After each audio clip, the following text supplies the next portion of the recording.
Selamat pagi Ibu Iren serta teman-teman sekalian. Perkenalkan, nama saya Melania dan Ayu Puspita. Di sini saya akan mempresentasikan isi dari skripsi yang telah saya baca, yaitu dengan judul Efektivitas Pembelajaran Pendidikan Agama Katolik, Fase E, Bermuatan Profil Pelajar Pancasila dengan metode Think, Pair, Share terhadap prestasi belajar peserta didik di SMA Sin Louis Semarang. Skripsi ini ditulis oleh Francisca Epilia dengan NIM 19631 dengan program studi sarjana pengajaran pendidikan agama Katolik. Latar belakang dari skripsi ini yaitu pendidikan merupakan usaha sadar untuk mengembangkan potensi peserta didik secara menyeluruh, baik aspek spiritual, intelektual, maupun keterampilan. Hal ini sejalan dengan pandangan Ki Hajar Dewantoro bahwa pendidikan ini bertujuan menuntun potensi kodrati peserta didik agar mencapai keselamatan dan kebahagiaan. Dalam pendidikan agama Katolik, pembelajaran tidak hanya berfokus pada pengetahuan, tetapi juga pembentukan iman dan karakter.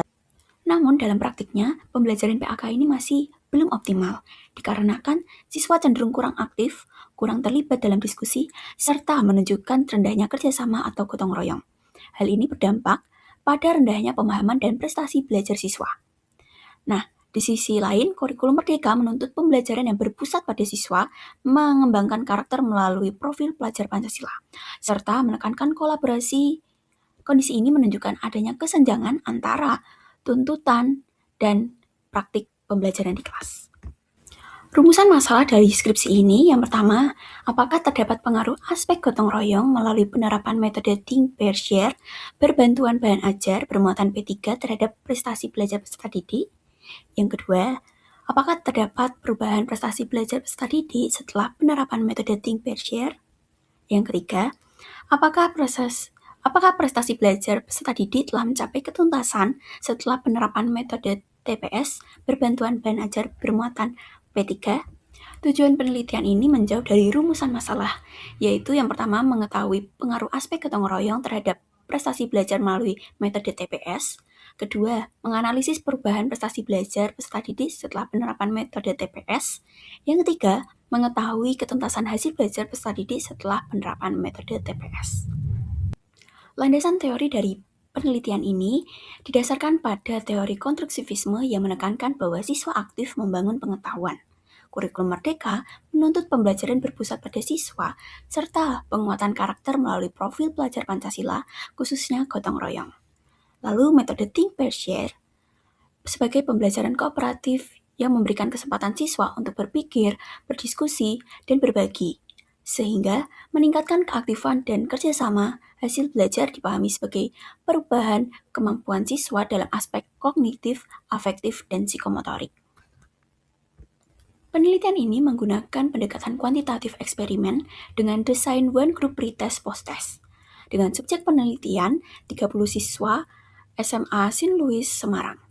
Di sini terdapat variabel bebasnya, yaitu metode TPS berbantuan bahan ajar bermuatan P3, sedangkan variabel terikatnya adalah prestasi belajar siswa.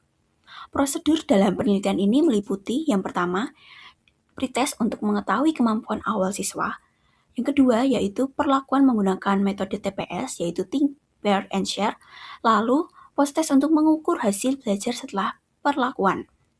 Nah, data ini dikumpulkan melalui tes, observasi, dokumentasi, kemudian dianalisis menggunakan perbandingan nilai, uji signifikasi, dan uji efektivitas. Hasil penelitian menunjukkan bahwa terdapat peningkatan signifikan pada hasil belajar siswa setelah penerapan TPS, yaitu nilai rata-rata meningkat dari 60,1 menjadi 88,22, sehingga telah melampaui KKM yaitu 78 dan mencapai ketuntasan belajar. Hasil ini menunjukkan nilai signifikasi yaitu 0,000 atau kurang dari 0,05 yang berarti metode TPS ini sangat berpengaruh signifikan terhadap prestasi belajar siswa. Selain itu, aspek gotong royong memberikan pengaruh sebesar 86,4% terhadap prestasi belajar. Tingkat efektivitas pembelajaran juga tergolong baik dengan N-gain sebesar 7,2%.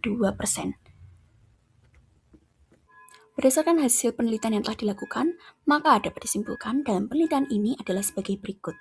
Yang pertama, Terdapat pengaruh yang signifikan terhadap aspek gotong royong melalui penerapan TPS berbantuan bahan ajar bermuatan P3 terhadap prestasi belajar peserta didik yang dibuktikan dengan nilai signifikasi 0,000. Yang kedua, terdapat peningkatan prestasi belajar peserta didik setelah penerapan metode Think Pair Share yang ditunjukkan oleh kenaikan nilai rata-rata dari 0,1 menjadi 88,22. Pembelajaran dengan metode Think Pair Share berbantuan bahan ajar bermuatan profil pelajar Pancasila telah mencapai ketuntasan belajar karena nilai rata-rata peserta didik telah melampaui KKM yaitu 72. Sekian presentasi dari saya. Terima kasih.